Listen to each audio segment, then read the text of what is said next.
Welcome to Kung Fu Habit number 2. This is part 2 of your martial art demonstrations on what you can and can't do in fights and shit. That's not exactly the title, but you get the gist. Now, as I just went through some BJJ shit on the mat by myself, giving you guys the best demonstration I can because I don't have a training partner, but I'm going to put it to you in all honesty, I'm not here to hurt my training partner, but, if you're going to think about the possibilities, because fights generally go to the ground, which is a myth. Not all fights go to the ground. Don't believe that shit for a New York minute. But most people try to take it to the ground, and I'm going to say this against all odds, and I'm going to piss off every fighter who's taking a fight to the ground. Your ass can't fight. I'm sorry. You can't fight. If you got to take me to the ground and whoop my ass, that's the only way you know how to fight, then you really can't fight. You have to use your God-given gifts, which is probably your weight and your strength. But see, if you can't get through my defenses, you can't get me on the fucking ground. Something else that they did not teach me in the Army about BJJ. I have to be able to get to you. I have to have a better sprawl than you when I'm going for a single leg or a double leg takedown. If I'm going for any of that shit whatsoever, I have to be able to get through your defenses. Now, if you have been trained in an equitable amount, I did not say that right. If you have been trained in an equitable amount of martial arts, I'm never going to be able to get BJJ on you. And I'm going to explain why. Because there's common sense in a fight, and there's adaptation in a fight. And if you can combine common sense with adaptation, when I'm coming in for a single leg takedown, I'm coming in for a hospital. Because you're going to need me dead in the face. I come in, you don't even have to sprawl, really. Boom! You're already in the position. You don't have to do anything. There goes my alarm clock, I think. Nope, that's more news breaking stuff. Anyway, you are already in the position when you're coming to get me to wind up in the hospital. Because when you come down for that single leg, my leg is right there. And you're going to eat it. Not the way you want. Boom! I'm going to lay back, bam! And drive that knee straight through your fucking chest. And if not your chest, your chin, your forehead, whatever the fuck that target is, I'm going to hit you there. And I don't get to choose what target it is when you're coming in with the sprawl. Okay? I don't get to choose that shit. I don't. You don't get to choose it either because you're not being aware that this knee is about to come up into your face while you're coming in for that single leg or that double leg. If you are taught properly, you're going to stop someone from taking you to the ground. Alright? Understand. Now sometimes, and I'll say this, sometimes you can't stop a person from taking you to the ground. So you need to be smart about that shit. You need how to tuck and roll that shit. You need to know how to clap with both your knees into their lower extremities and your elbows into their back. That way, you're not the only one with the wind knocked out of you when you hit the ground. And granted, if you're just practicing and training, you probably shouldn't go full thrust with that.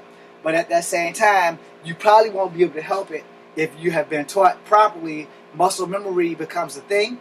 Or, as I like to call it, second nature. So, boom, I'm clapping down on you when you're coming in for both. If you, gonna spear me, bam, and I hit you with both my knees and my elbows at the same time because I can't stop you, but I can hurt you long enough that I can recover as well as you. Now, whichever one of us got the better recovery time is clearly going to be the guy back on our feet. I pray that it's me. Alright? Hey, ain't no shame in my game. I'm going to pray that it's me. Because you're coming in like this. So you're coming in for a double. I'm standing straight like this. It's pretty much that you're probably going to get that double. Alright? You're going to get that double because I got both my feet pointing forward and I'm standing this way and I see you sprawl but I don't react. My dumb ass don't figure out what the fuck you're doing until it's too late.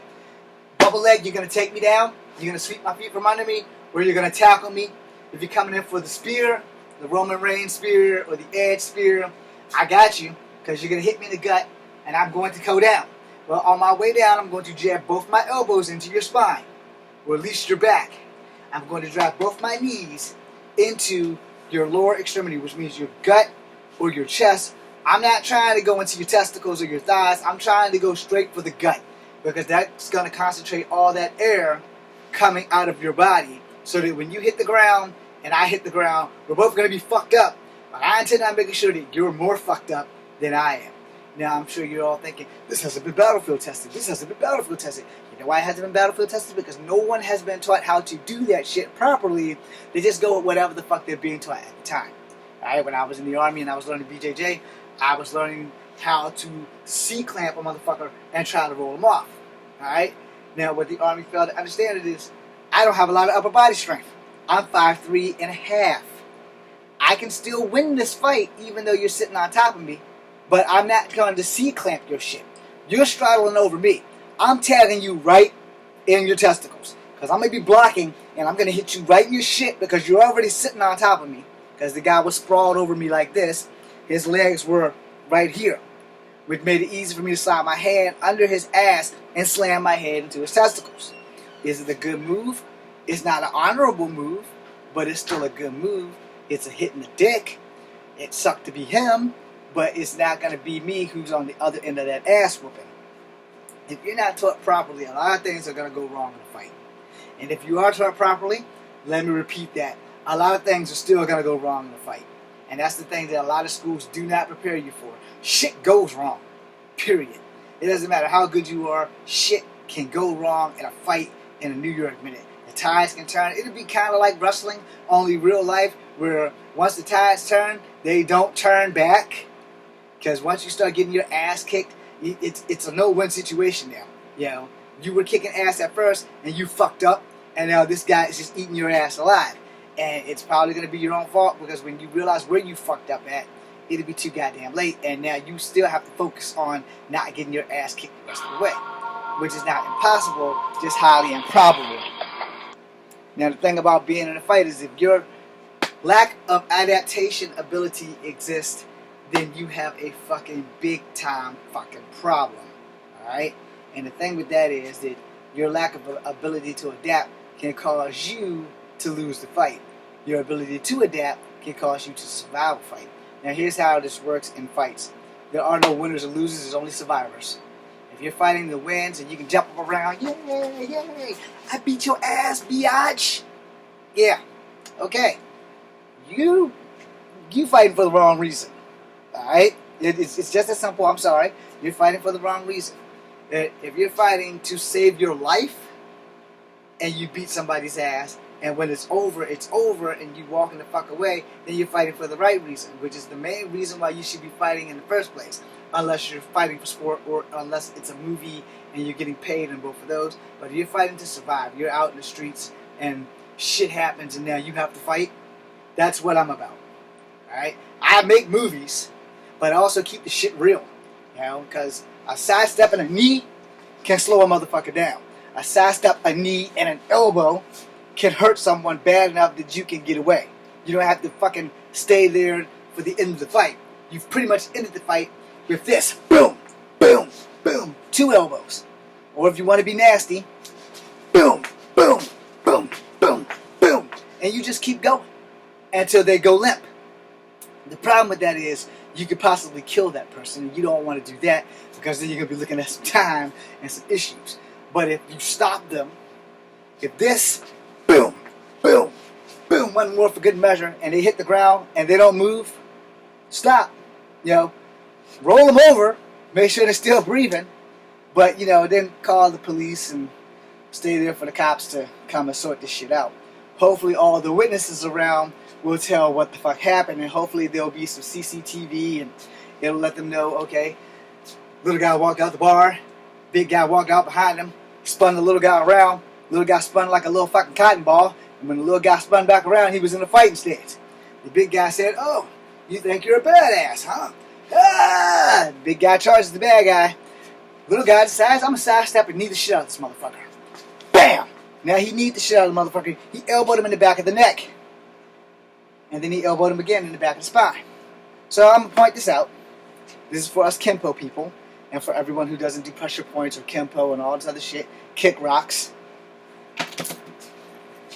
These 3 bones back here, where your base of your neck and your spine pretty much connect, is where I'm going to hit you. And by showing you that, it is where you don't want to get hit. I'm making it fair. Which goes back to the BJJ on the ground. If you're coming in for the double leg or the single leg, I'm going to BAM! I'm going to knee you in the face, and I'm going to elbow you in the spine. If I can't reach your spine, I'm going to elbow you inside your collarbones. Or your shoulder blades, rather, because your collarbone's up here, I'm sorry. So I'm going to elbow you within your shoulder blades in these pockets, because there are pressure points there. Now, I can't stop you cold with some pressure points. I can stop you cold with others, but I can't stop you cold with them. But those are going to let you know, I've been here. I've done some damage to your ass, and you're going to know it. Sorry, I got to close out these damn things. They're distracting me. And the thing about martial arts is, you know, it's a very difficult challenge to avoid a fight in the first place. Especially when you know you're good with your shit. Someone's always going to want a piece of your ass. I'm sorry. Go ahead and put it out there. Especially if you're going around and boasting and bragging about your shit. Yeah, I'm a bad motherfucker. I'm a bad motherfucker. I can bust up everybody's shit. And you neglected the fact that everybody can probably bust up your shit if they're just as bad as you. See, this is the thing about fighting. This is the thing that they leave off when you sign your $100 a month waiver or whatever. You know, you go buy your elbow pads, your knee pads, your shin guards, your cup, and they provide you with the vest. And if you want your own shit, you can go buy your own vest and your own helmet and all the other fucking shit you have. But what they fail to understand to tell you is that no fight is written in stone. Alright? No fight is written in stone. You can be really good and lose to somebody who totally sucks. Because I've beaten black belts, and I don't have a belt. So either I'm really good, or they were having a bad day, or I don't want to knock anybody. Maybe they just sucked. Alright? Because there's a difference between fighting in the streets and fighting in the dojo. And no matter who you follow on Instagram or who you watch, here's the 100% truth. Alright? Getting hit in the face fucking sucks.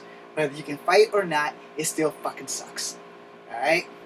And whether you can do things or not, it still fucking sucks. Hold on one second.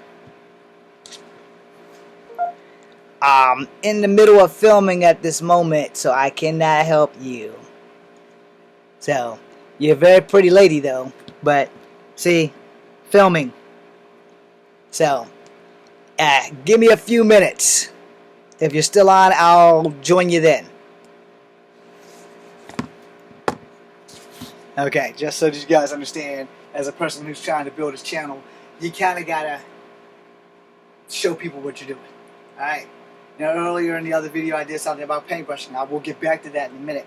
And I will also do a common demonstration, probably in the third video. But the thing you have to understand is when you are in a fight, you are not guaranteed the W. Understand that. You're not guaranteed the L either. And you're not guaranteed the D, which is a draw, where you both knock yourselves out and last man standing wins the fight. Now, for all entertainment purposes, and no offense to any wrestlers, especially if you're like actually getting paid to do this shit, wrestling is combat. It is staged. It is great. It is awesome. I'm the biggest wrestling fan that ever was. Shout out to my crush. But the thing is, you know, we all know what goes on behind the scenes. When we get in that ring, we perform. And we perform well. And then it's done. Now, the thing is, when we're hitting, and if you have ever dealt with a wrestler, you are hitting, you're pulling your punches, but you're still fucking hitting. And you're still going to feel that pain. Well, in real life, in a real fight, it's the same fucking thing. Only the difference is, in a real fight, if I'm slapping you in the chest, and then you finally have had enough, block, slap me in the chest, and now you're taking the fight, you're going to throw me to the ropes, you're going to clothesline me, okay. All that shit's real. The moves are definitely real. It's set for our entertainment, and most of the time, these guys take serious injuries. So don't fucking shit on wrestlers, because they are just as deadly as martial artists as a martial artist that is a martial artist. Understand that. Hopefully that wasn't a tongue twister. However, in a real fight, the tide only changes once. If the tide is in your favor from beginning to the end, you've pretty much won the fight. If you fuck up and the tide turns into the other guy's favor and you lose the fight, you will learn from that lesson. Now, if you guys are just sparring, you know, you just tapping out, you know, you're trying to see what the fuck, you know, I'm going to touch out and pop out a couple of jabs, pop out another jab, pop out a haymaker, pop out an uppercut. I'm testing the waters to see what the fuck I can get in there. If I can get something in there, I'm going to stick with it. Boom, bam, I get that uppercut in there because you went and you blocked and you didn't see the uppercut. So, boom, boom, you know, I get that bitch up in there. It's a done deal if it knocks you out. If it doesn't knock you out, I'm gonna reset, and I'm gonna try again. Now somebody's calling me. I'm gonna have to make a third part. Thanks for watching. This is from Kansas. I don't know anybody in Kansas. Let's play. Hello? Hello. We have important information regarding a package scheduled to be delivered to you. Please hold while I transfer you to our tracking system. This call may be monitored or recorded. You have no idea. Processing. This is Amanda Harris. Did you receive a phone call or a text message? I have received a phone call. You ever looking for Chad Johnson? I'm sorry, ma'am. They have not gotten rid of that guy off my phone yet. It has been like 9 years since I've had this phone. But my name is James Williams Jr. I do apologize for this inconvenience. I'll take you off the call list. Oh, please, thank you. But if you happen to find Chad Johnson, tell him I'm going to knee him in the face. Okay. Oh, you have no idea how many people have called me about Chad fucking Johnson. I've actually made a YouTube video about Chad Johnson and how much I want to knee him in the face. You have a great day. I do apologize. Oh, no worries. Okay, so for everyone here at Kung Fu Havoc number 2, apparently it was not a prank call or a bogus social security person. It was somebody looking for a fella named Chad Johnson who has been plaguing my life since I got this phone. Like, this whole phone number used to belong to Chad Johnson. And Chad Johnson, wherever you are, I'm going to knee you in the face. That is not a threat.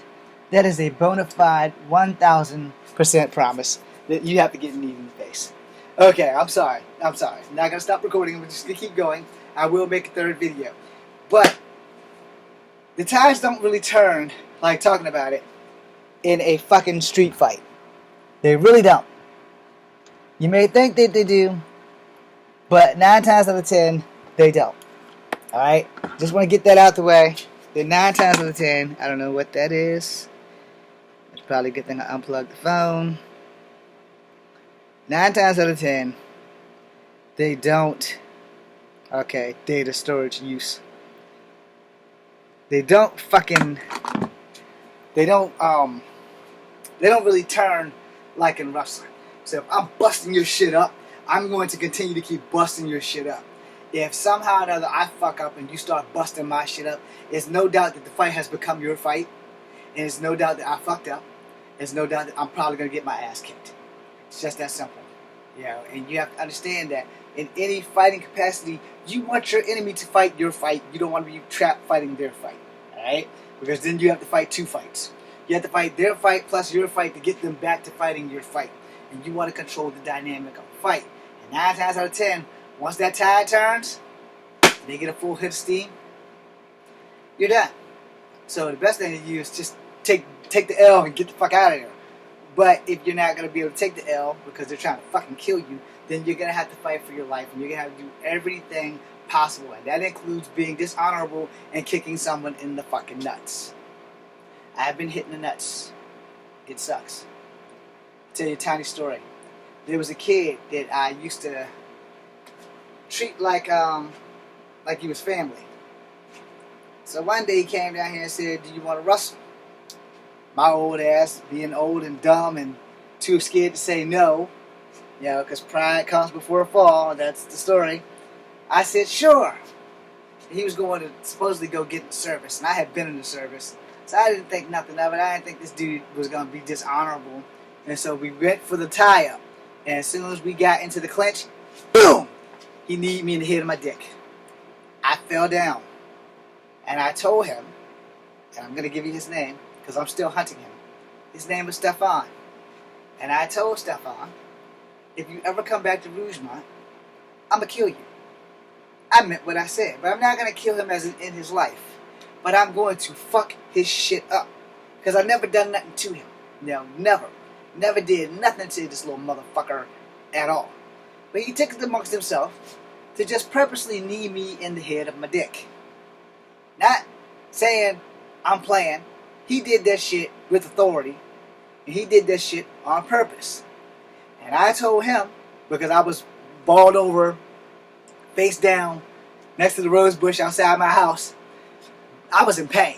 I mean, he literally kneed me in the head of my dick. Not my nuts, the head of my dick.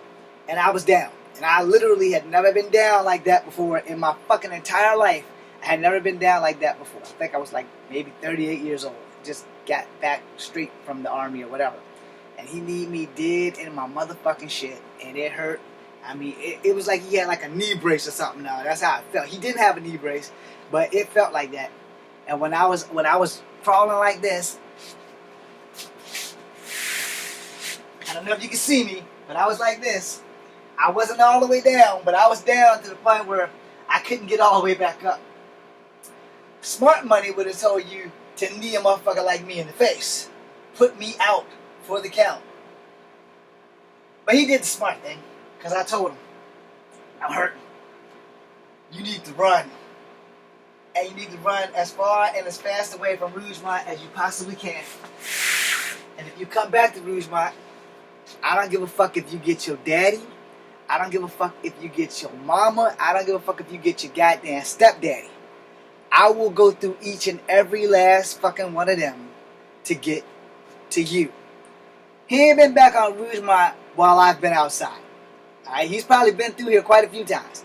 But he ain't been back nowhere near my part of Rougemont. Because I meant what I said. And he was 18 at the time he did this shit. So now the law can't save him. Just putting that out there.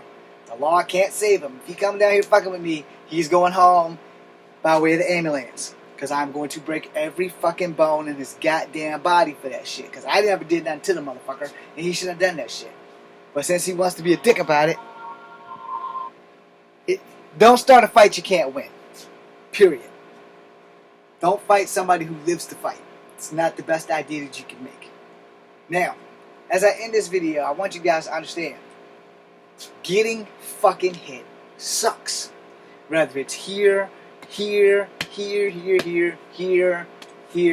getting hit sucks. And you need to understand that if you're going to get into martial arts, something that I'm sure a lot of martial artists aren't telling you, I'm going to tell you, getting hit fucking sucks. Whether it's with a weapon, or with a fist, or a foot, or an elbow, forearm, a knee, a shin, getting hit fucking sucks. So you need to learn how to adapt. You need to learn how to block. You need to learn all your blocks. Even this block, even though you will probably never use it in a fight in real life, you will use it in tournament style stuff, especially if you're doing katas and shit. But, you know, you need to learn how to block. You also need to not trust too many people when they are in striking distance. That's one of the lessons that I learned from him. I already knew the lesson, but because I trusted him, I never thought that he would do something that fucking stupid. And he's going to be running from you for the rest of his fucking life until I'm like 90. And he knows that I'm not afraid of his stepfather or his father or his mother or any damn body else. And I'm not afraid of a gun. Because you have to get to your gun to actually use it. And you can't have it on you all the time. So that would be your thing. If you're into guns, hey, good for you. But just remember, bullets run out. And if you're going to get somebody who's actually a little bit more profound in how to get close to a person before you can get to your gun, then you have a fucking problem. So don't always think that just because you have a gun, you're going to win the fight. Also, murdering people is illegal, so you might want to take that into consideration before you shoot someone. I'm going to the third video now where we're going to do Tapas and Kama.